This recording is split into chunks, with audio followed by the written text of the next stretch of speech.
everyone, this is Lauren from the Museum of Natural and Cultural History, and I'd like to welcome all of you to another of the museum's virtual talks.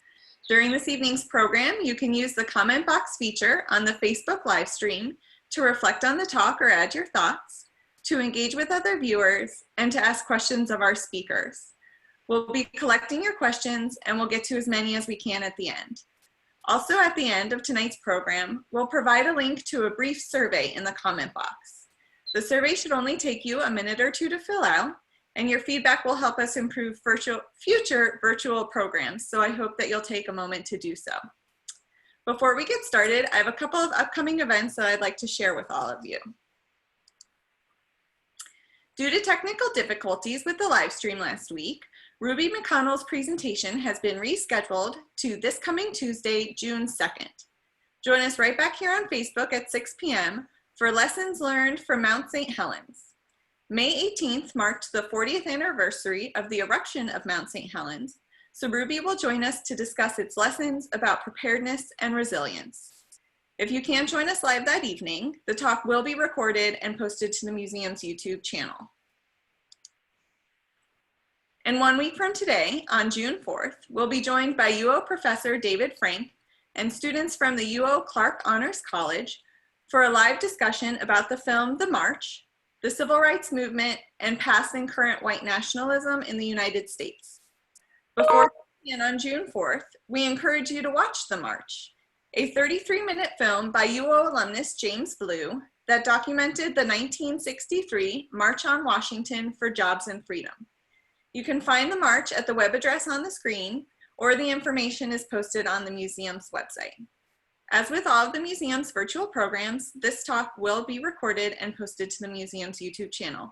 So I hope that you can join us for both of next week's virtual programs. And I am excited to be joined here this evening in emceeing duties by Emily Hartleroad, Associate Director of the Oregon Folklife Network. The Oregon Folklife Network is administered by the Museum of Natural and Cultural History and comprises a network of partners working throughout the state to document, support, preserve, and celebrate the diversity of Oregon's living cultural heritage. So with all of that, I'm going to turn it over to Emily, and she will introduce our presenters for the evening. Welcome, and take it away, Emily. Well, thank you, Lauren. Hello to all of you, and welcome to the Museum of Natural and Cultural History's presentation of master artist Hossein Salehi, performer and composer of the Persian Santoor. If this instrument is new to you, you are not alone. In 1987, when his family immigrated to the United States, Hossein was unable to bring his instrument. Despite searching, Hossein found that the Santoor was unknown in Oregon and throughout the US. Tonight, we will learn more about this ancient instrument and the important role it plays in Persian culture today, as Hossein shares stories and songs. This performance is made possible as part of a traditional arts apprenticeship program offered by the Oregon Folklife Network, with funding by the National Endowment for the Arts and the Oregon Arts Commission. Joining Hossein Salehi tonight is his apprentice Alireza Talebannejad. Hossein was impressed by Alirezad's hard work, which he first undertook while earning straight A's in high school. Hossein's artist biography, however, begins earlier. Born to the Santoor maestro Abbas Salehi, Hossein grew up in Iran, competing and winning local, regional, and national awards. In Oregon, his skills as a performer and teacher were immediately recognized by the state's folk and traditional arts program. Hossein has been featured in OPB's Oregon Art Beat, and his performance highlights include invitations to perform with the Oregon Symphony and the popular jazz combo Pink Martini. Thank you for joining me on this sonic journey to Iran, and please help me in welcoming Hossein Salehi and Alireza Talebannejad. Thank you. Good evening, everyone. I would like to give you a little bit of orientation about Santoor, which is a traditional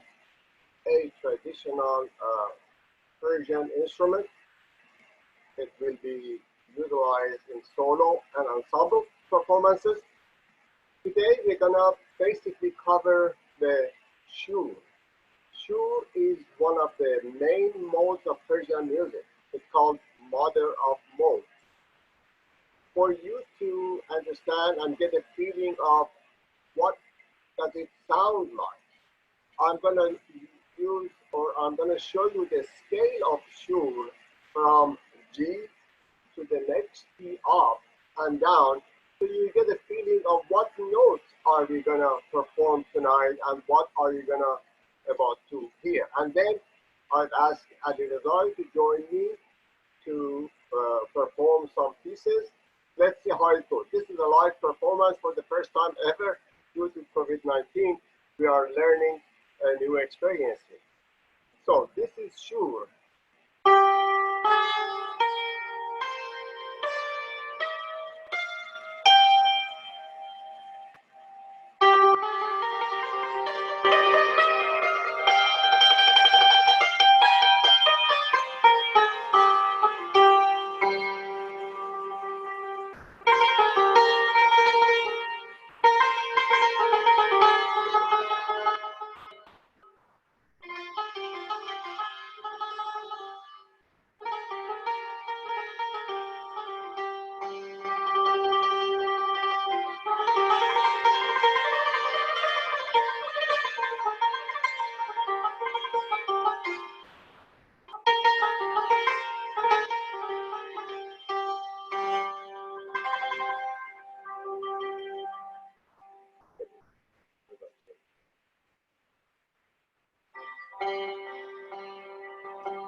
Okay, we combined two pieces together. One of them, the first one was a Kurdish tune called Lady Lady.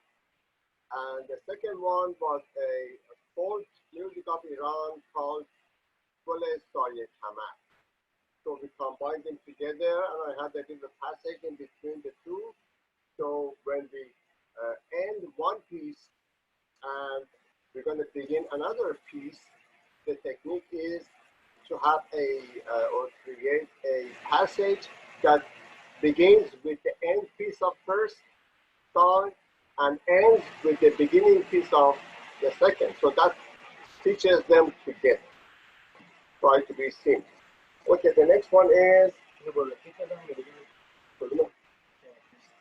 okay. Next is پیش‌درآمد مقدماتی شور, which is the prelude of shur. Again, this is shur mode. We are going to stay in the shur mode, although we're going to travel to subdivisions or sub-modes of shur a little bit too. I will introduce those pieces. This is called پیش‌درآمد مقدماتی شور, which is basic shur prelude. Go ahead. Alireza is going to do it first, and the second round, I will join him doing it.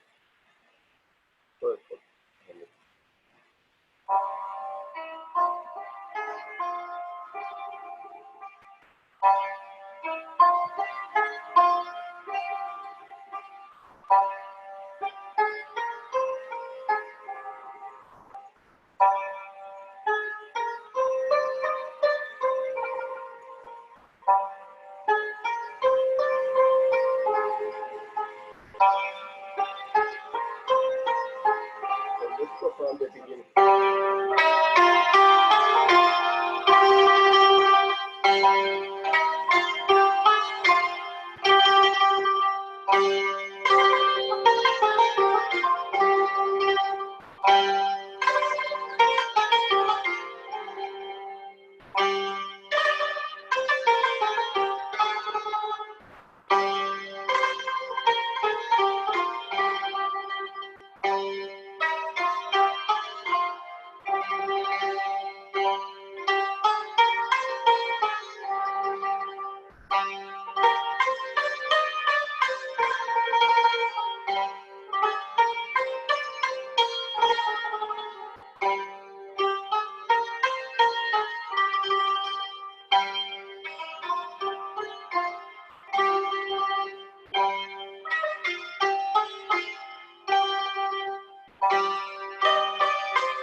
پیش‌درآمد مقدماتی شور. As I briefly mentioned, in addition to shur itself, which is the beginning of our mode, we have the second step or second degree of shur, third, fourth, and fifth, and each one of them have a different sub-mode of shur. For example, if you have heard, especially Persian people have heard, Abu Atta is the second degree of shur. When the shur was on G, Abu Atta tonic will be on next one up, which is A, Quran.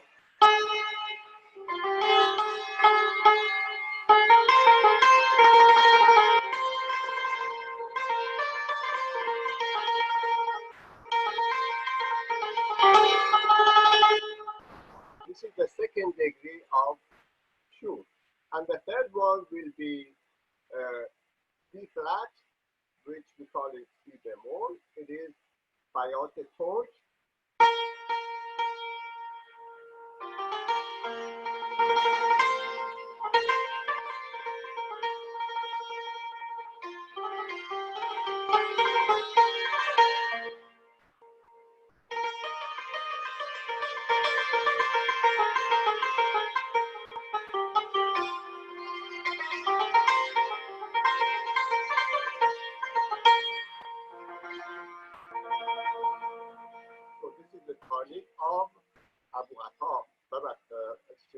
Bayat Torch. Bayat Torch was the third degree of shur. So let's see what is the next one. Alireza? Okay. Now Alireza is going to do a short piece of Surud Basbazi. It's called. It's a 2/4 kind of a 5-beat or upbeat. Go ahead, Alireza.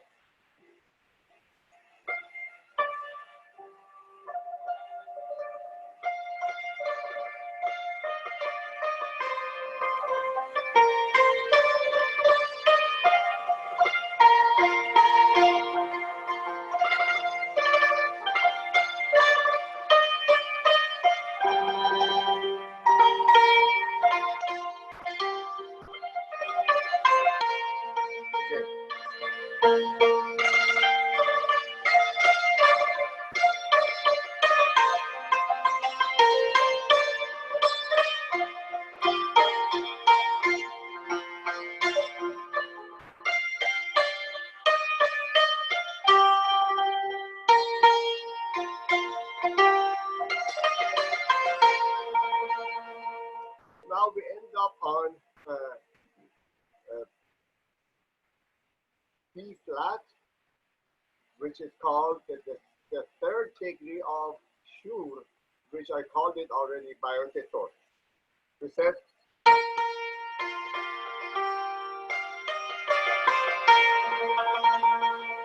now I'm going to show to you a little bit of Bayat Torch with the charmer drum.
Okay, after Bayat Torch, he's going to play a folk song of Shiraz, center and south of Iran. It's Ostan Fars, and the capital is called Shiraz. It's a very well-known city. Actually, the Shiraz one is pretty famous all over the world. Anyway, he's going to do that Dokhtar Shirazi. And in the second round, I will join him a little bit. Alireza, go ahead, please.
the ones who want to know a little bit about Persian music, we have several techniques how to end the piece.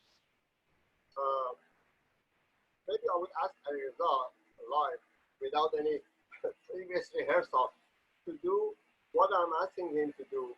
So we're going to do it together. For example, this Dr. Shirazi, one of the techniques to end a piece is to repeat the last segment or the last sentence, either with the lyrics, if there is any singer, or if there is no lyrics, just repeating by instrument that last section of the lyrics, and then either we do retardando, which is to slow it down, which I'm going to show it to you, and I will tell you with different techniques. For example,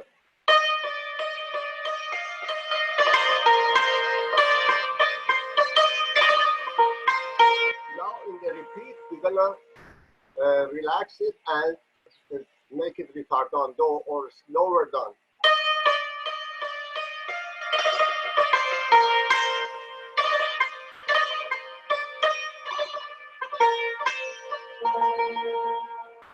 That's one way. The other one is we do the same lyrics 2 or 3 times with the same speed, but we lower the intensity or fade it or gradually mute it. Same sentence.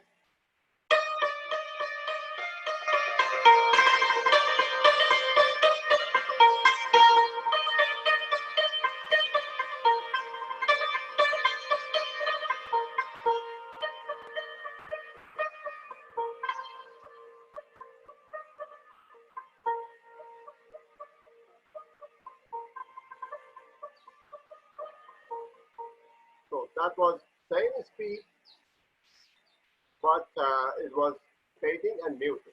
The other one is we can chop it at the end.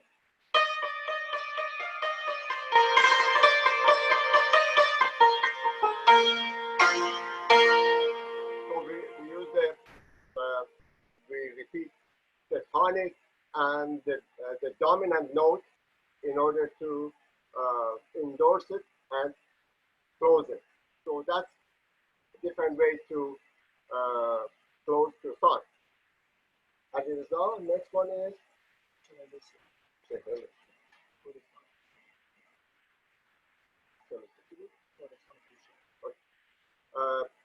there is a Kurdish tune Alireza is gonna perform. It's called Kurdistan Khoshe or Khwashe. Kurdistan Khwashe. بفرمایید.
Okay, thank you, Alireza.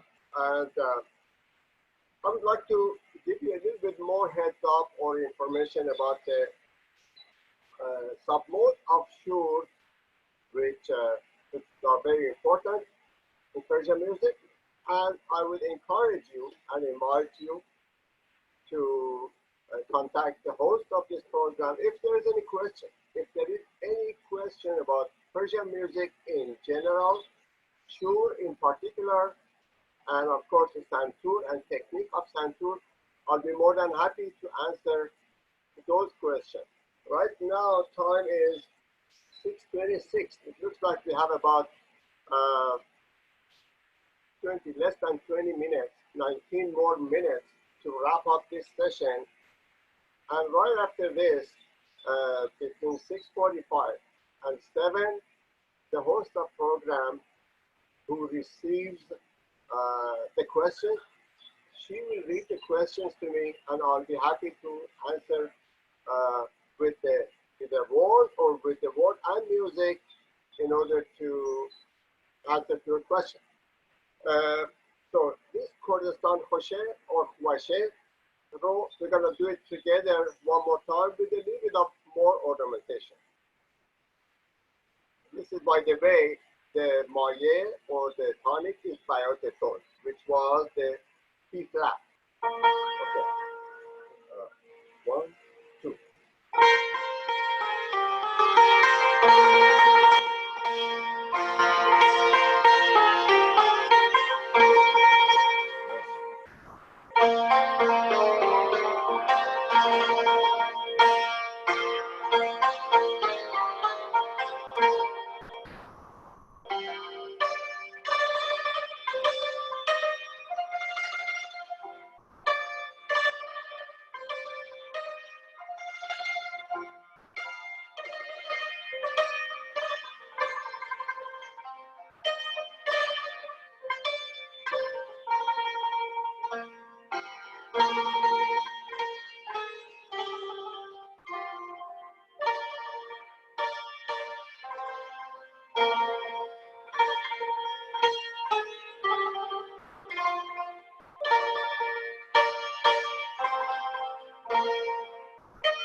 So as you noticed, we ended the song, which is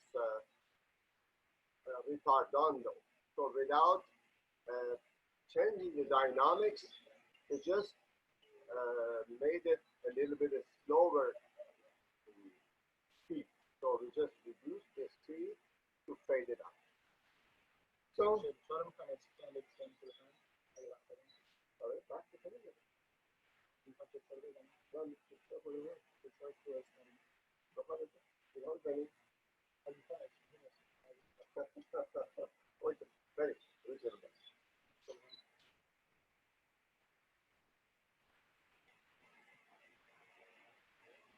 the next song is Elahe Naz. There's a Hasni or a singing of Persian classical folk song, and folk song called Elahe Naz. And he's gonna perform, he's gonna play with it, and I will support him a little bit. Go ahead.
continue the other submodes of shur. We already talked about G or soul being the tonic of shur, and this is how it sounds. And the second one, if you remember, I told you was Abu Ata. The second one, which is next after soul, which is A or La, Quran. That was tonic of Abu Ata.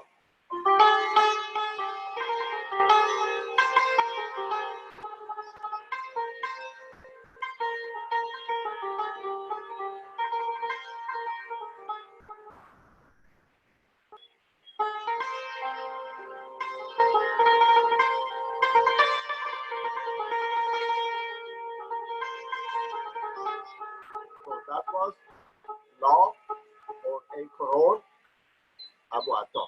The third one up was by Otetor, which was C flat or C bemol by Otetor.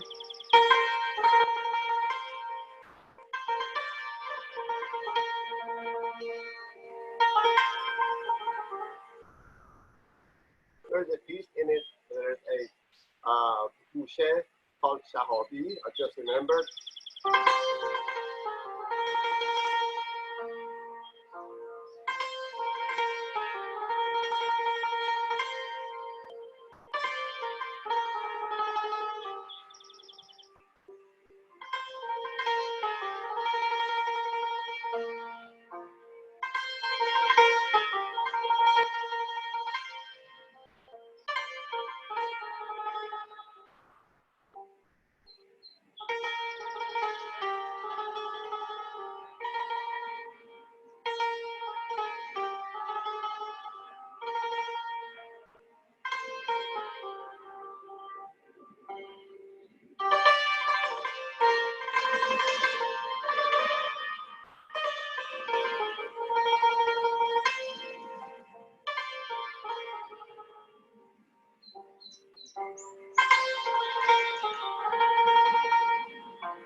So after this, which was by Otetor, we can go next note up.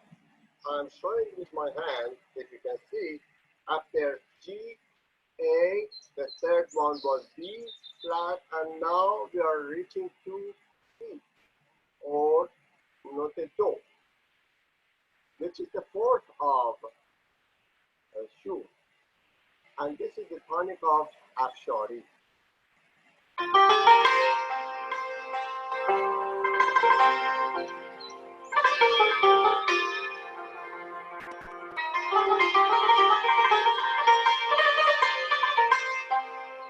This is the tone and tonic of Afshari, the fourth of Shur.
So after that, I will show you the next one, which is the fifth of Shur, which is indeed in Farsi call it Namayan, or in English we call it dominant. Dominant fifth of Shur will be Dashti. which is the same family of shur. The ones who are listening to this program, if you learn one word, even one word, I'm happy. As a teacher, I have conveyed the message to you that, for example, Afshari or Tashti or Abu Atta are not called Dastgah. They are not Dastgah. They are Awaz Shur. Awaz as Shur. So they are not a mode itself. They are sub-mode of Shur or Shur family. Now we're going to go to the fifth one, which is called Tashti. I'm counting from G or Sol, going up. Number 5 will be Re or T. D will be the tonic of Tashti.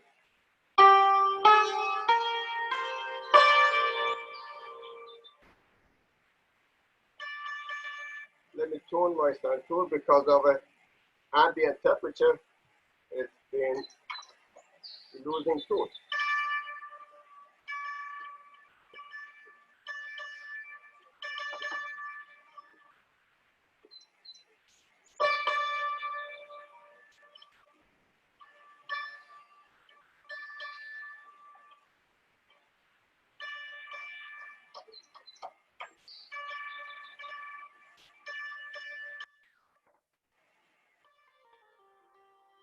Number 5.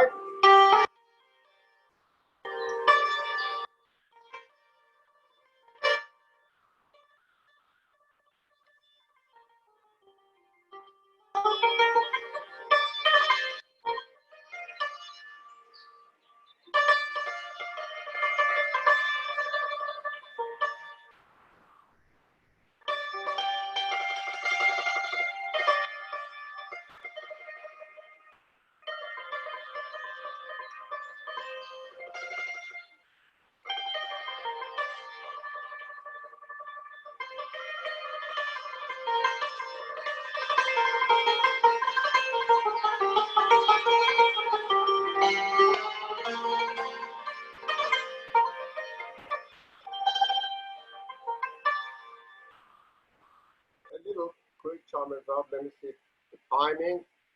Do you have time? Yeah.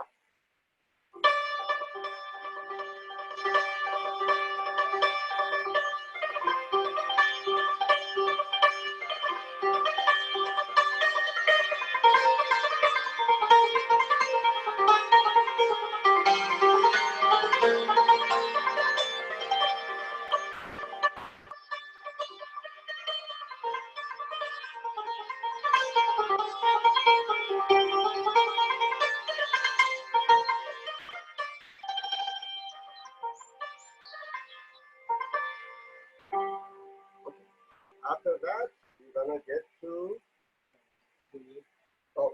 a combined piece of number 31. What is it?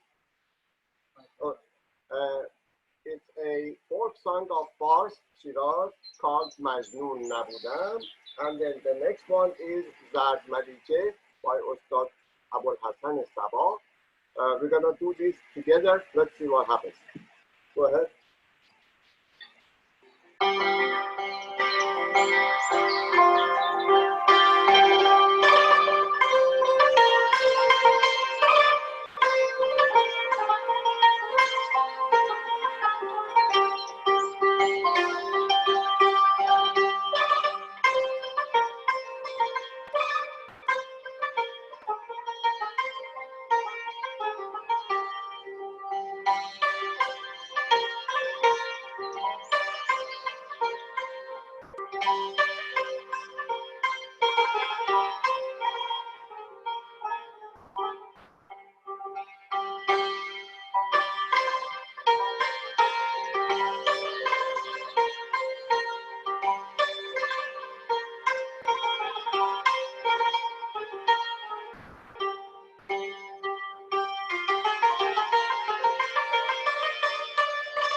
ending was just choppy.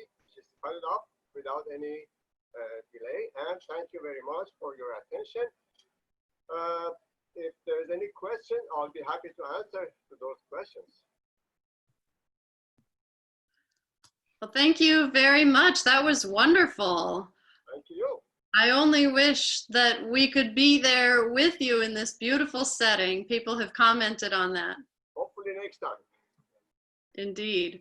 Well, while we are waiting for some questions to come in, there are some that have been posed, but I'm wondering, I'll give you a kind of an easy one about why you love to play this music, because clearly you've spent a lot of your life doing it, and Alireza have spent a lot of energy more recently learning it. Why, from each of you, do you love playing Santoor? I think if you were here outdoors, you would have got your answers from the nightingales who are singing. Right now, it's so pleasant, beautiful evening, and with our music, they are more encouraged to sing for us. This resonates in our lives. To me, music has always been a major part of my life. And it's been, I don't know, spice of my life, or maybe my life was a spice of main dish of music. But it's been as important as most important other things.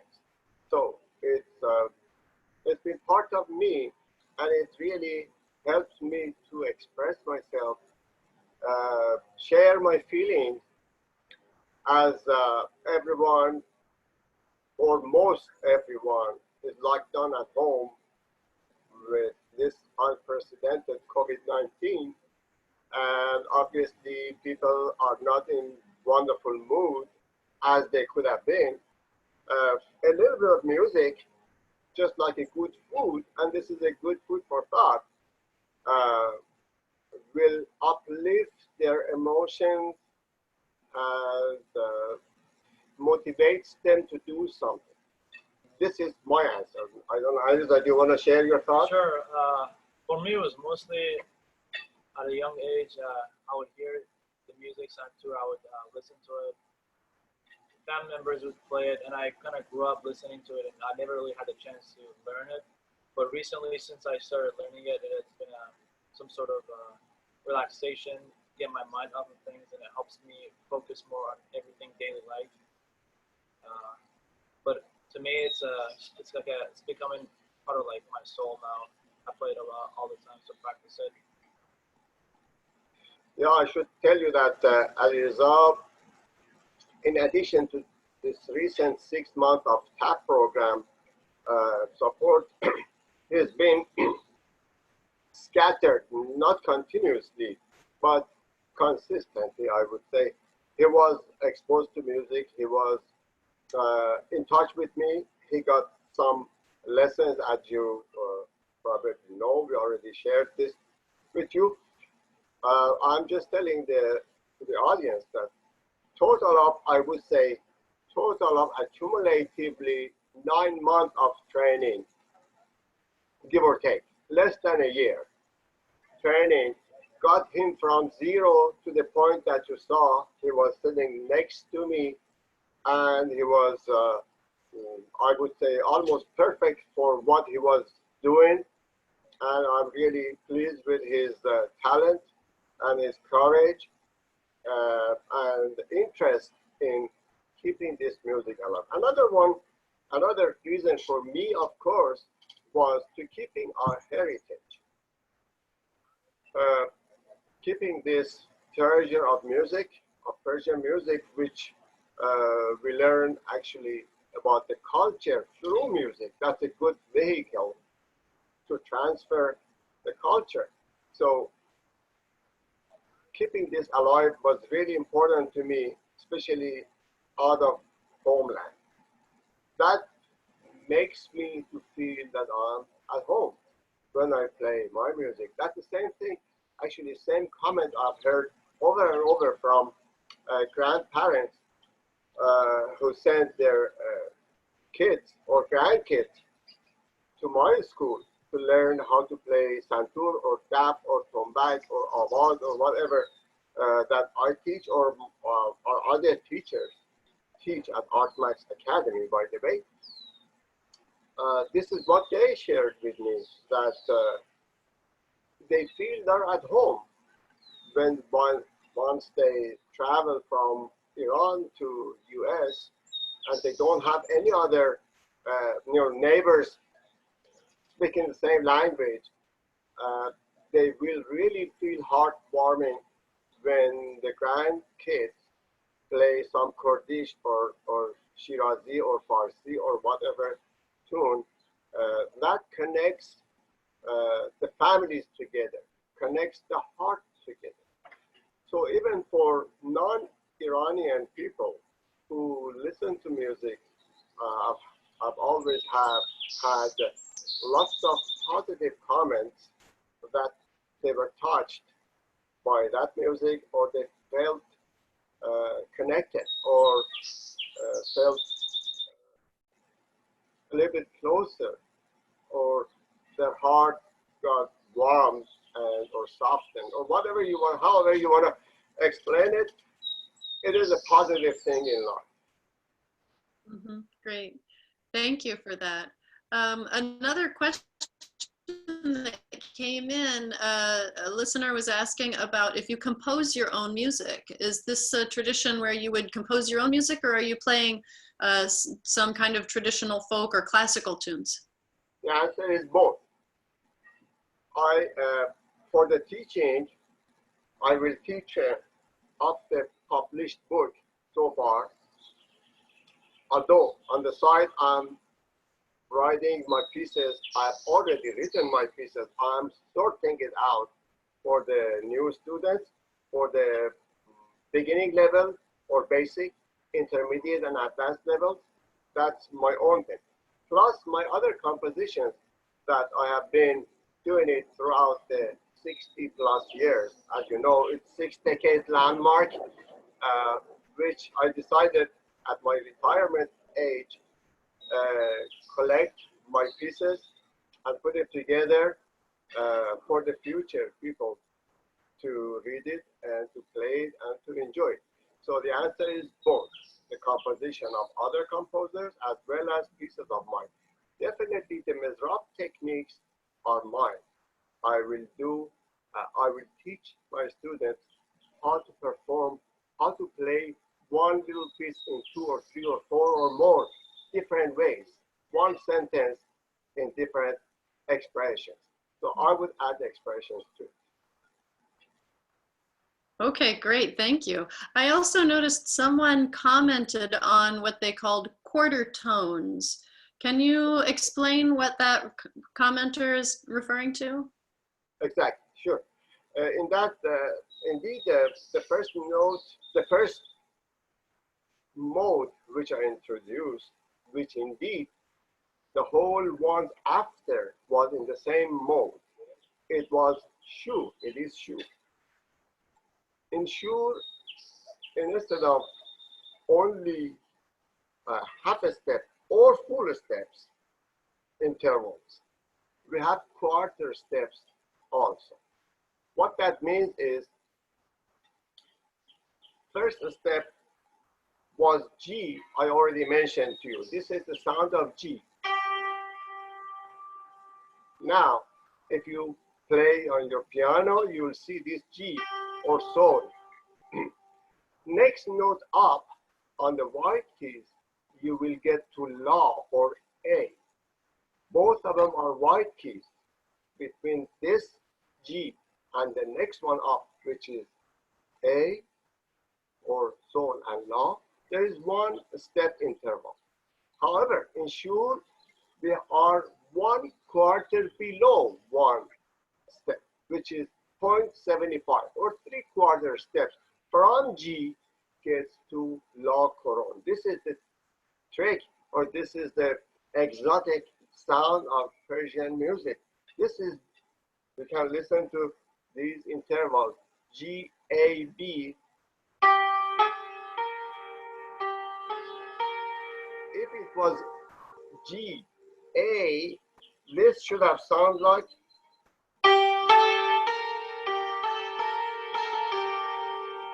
G, A, B flat.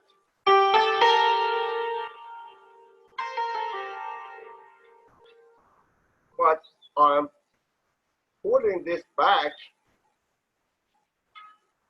to lower the pitch about quarter tone. So between G and A flat is 3/4. Between E, I said, again, let me repeat myself. Between G and A coron is 3/4 steps. Between A coron and B flat is another 3/4 step. Now this is the schablon or pattern. 3/4, 3/4, and then 1 and 1. And that's how you build a piece. That be a mode.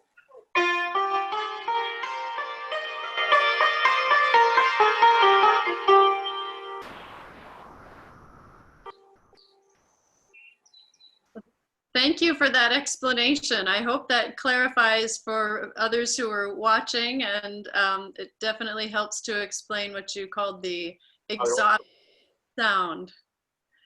Another question that came in on the side was a question about the use of the instrument as an accompaniment. It sounds like it's a lead instrument. Does it also accompany other instruments or voice? Yes, it does. This is for solo and ensemble. When it's solo, obviously it is solo. When it is in ensemble, in some areas, this instrument accompanies other band or orchestra or the group of musicians, or it could be in some areas highlighted, so that would be foreground. Some other areas goes background. Yes, this acts in both cases. Okay, thank you. And it looks like we maybe have time for 1 or 2 more questions. I'll wait and see if anything comes in, but meanwhile, as you know, I'm quite fascinated and can come up with numerous of my own questions. One of them that I thought of is you're out here in this garden setting. I know certain traditions, there are songs that are only performed at certain times of day or during certain times of the year. Is that the case with Persian music as well? That is, yes. When you read the textbooks and the history books of Persian music, they recommend certain modes in certain time of the day. Basically, this is one way of view, one angle of view, but it's not general. Having the quarter steps obviously shallows your path of climbing. Instead of next, this will be a shorter step, 1/4 step lower than half inch. So this creates a little bit of maybe sad impression or dim impression or thoughtful impression. I'll show you one little thing here. B flat, and the other one on the other side is B.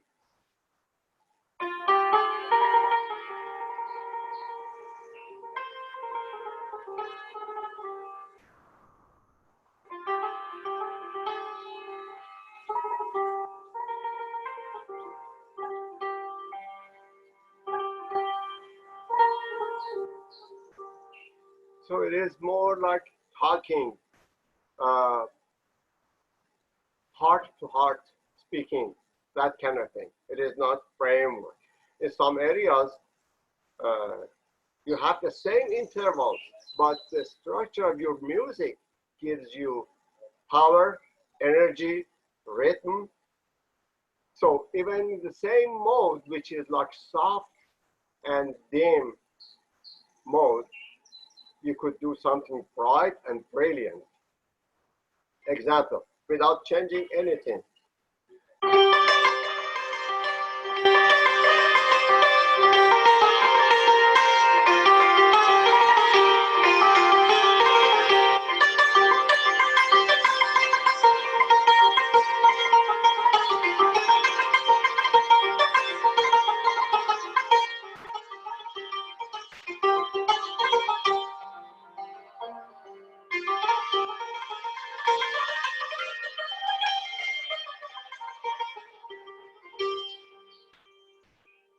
something like this. It has lots of energy and it's cheerful, it's not dim. But in the same tune, you could do something.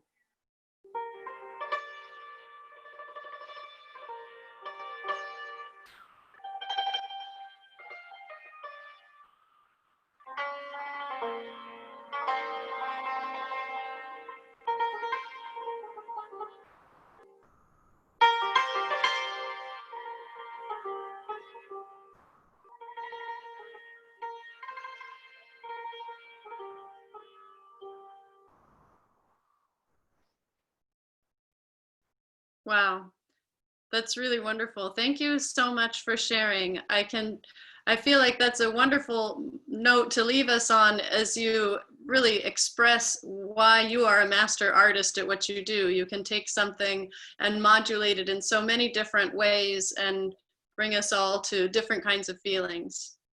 Exactly. When you know how to paint and you have certain colors, even main colors, CMYK, with a brush and a boom, you can express yourself how to use those colors or combine those colors in order to communicate to the audience. At least you want to show your feeling at this moment.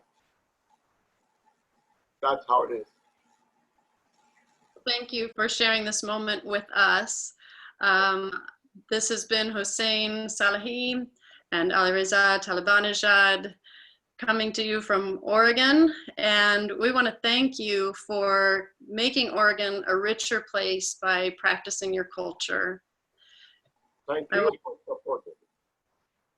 I want to thank all of you, our audience and listeners and watchers, for tuning in. I know we're in a very unusual time, and therefore we are doing unusual ways of bringing you programming from the Oregon Folklife Network and the Museum of Natural and Cultural History. We hope you've enjoyed this and that you'll tune in with us next time. Stay safe.